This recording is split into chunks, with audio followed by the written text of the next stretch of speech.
Hello बच्चों, let's see this question and here this question say each state is divided into a specific number of, यानी कि जो state है, जब state में इलेक्शन करवाए जाते हैं तो स्टेट को जो अलग अलग कॉन्स्टिट्यूएंसीज में डिवाइड किया जाता है, अलग अलग नंबर्स में डिवाइड करते हैं, तो उनको क्या कहा जाता है, उस अलग अलग एरिया को किस नाम से बुलाया जाता है। ठीक है, तो ऑप्शन है block constituency, district constituency, assembly constituency या वार्ड कॉन्स्टिट्यूएंसी। तो यहाँ पर आपका ऑप्शन नंबर सी जो है वो बिल्कुल करेक्ट है, असेंबली कॉन्स्टिट्यूएंसी।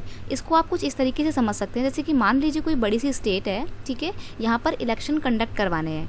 मान लीजिए कि ये उत्तर प्रदेश ही है और उत्तर प्रदेश में हमारे को इलेक्शन कंडक्ट करवाने हैं। अब उत्तर प्रदेश की पॉपुलेशन तो बहुत ज़्यादा है, तो मैं सारे के सारे जो भी पूरा स्टेट है उसमें एक दिन में तो इलेक्शन नहीं करवा सकते, तो क्या करेंगे, हम पूरे उत्तर प्रदेश को अलग अलग एरिया में डिवाइड करेंगे, अलग अलग कॉन्स्टिट्यूएंसी में डिवाइड करेंगे। ठीक है, ताकि आराम से वहाँ पे सक्सेसफुली इलेक्शन जो है वो कंडक्ट करवाए जा सकें।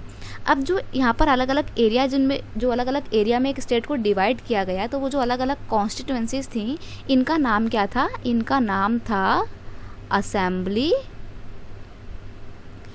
कॉन्स्टिट्यूएंसी। ठीक है, इनका नाम क्या रखा गया, इनका नाम रखा गया असेंबली कॉन्स्टिट्यूएंसीज। अब देखिए, each state is divided into a specific number of assembly constituency, यानी कि एक स्टेट को अलग अलग असेंबली कॉन्स्टिट्यूएंसी में हमने डिवाइड किया गया। ठीक है, on the basis of their population size. अब देखिए, असेंबली कॉन्स्टिट्यूएंसी जो बनाई जाती है, यानी कि एक स्टेट को अलग अलग असेंबली कॉन्स्टिट्यूएंसी में डिवाइड किया जाता है, तो वो किस बेस पे किया जाता है, वो पॉपुलेशन बेस पे किया जाता है।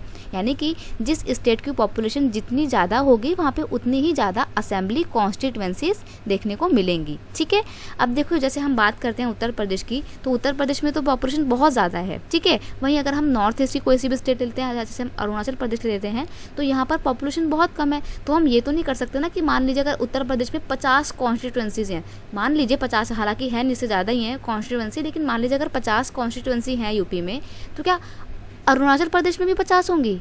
नहीं ना, क्योंकि वहाँ पे तो पॉपुलेशन बहुत कम है। तो ऐसा तो नहीं कर सकते ना कि यहाँ पर हम 10,000 लोगों में से एक इंसान को चुन रहे हैं, एक मेंबर को चुन रहे हैं, और यहाँ पर हम 10 लाख लोगों में से एक मेंबर को चुन रहे हैं। तो इतना अनफेयर हम रिप्रेजेंटेशन प्रोवाइड नहीं कर सकते। इसलिए जिस स्टेट की पॉपुलेशन ज़्यादा होगी वहाँ पे उतनी ज़्यादा ही असेंबली कॉन्स्टिट्यूएंसी जो है वो बनाई जाएंगी। तो पॉपुलेशन साइज में मैटर डिपेंड करता है कि असेंबली कॉन्स्टिट्यूएंसी कितनी बनाई जानी है। ठीक है, अब ये जो असेंबली कॉन्स्टिट्यूएंसी बनाई जाती हैं, इसमें से जो मेंबर चुनकर आते हैं, यानी कि जैसे एक स्पेसिफिक असेंबली कॉन्स्टिट्यूएंसी है, यहाँ के लोग जो जिस नेता को चुनेंगे, जिसको यहाँ पे विनर ठहराया जाएगा, जिस मेंबर को, उस मेंबर को क्या कहा जाएगा, जो चुनकर आएंगे उनको बोला जाता है MLA, MLA कहा जाता है। ठीक है, तो in this case a elected representative is called member of legislative assembly, MLA। ठीक है, तो यानी कि जो चुनकर आएंगे, जो इलेक्टेड रिप्रेजेंटेटिव होंगे, वो क्या कहलाते हैं, वो कहलाते हैं MLA। यानी कि जो MLA है ना, स्पेसिफिक MLA, वो अपनी ही कॉन्स्टिट्यूएंसी को रिप्रेजेंट करते हैं।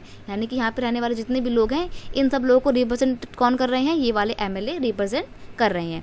पेपर में ना 1 मार्क्स का क्वेश्चन आ जाता है कि right the full form of MLA, तो आपको MLA की फुल फॉर्म लिखनी है, member of legislative assembly is the full form of MLA। ठीक है, I hope you understand it well. यहाँ पर ऑप्शन नंबर सी जो है वो बिल्कुल करेक्ट आंसर है कि स्टेट को जब अलग अलग एरिया में डिवाइड किया जाता है तो उसको बोलते हैं असेंबली कॉन्स्टिट्यूएंसीज। ठीक है, option number C is your correct answer. Best of luck.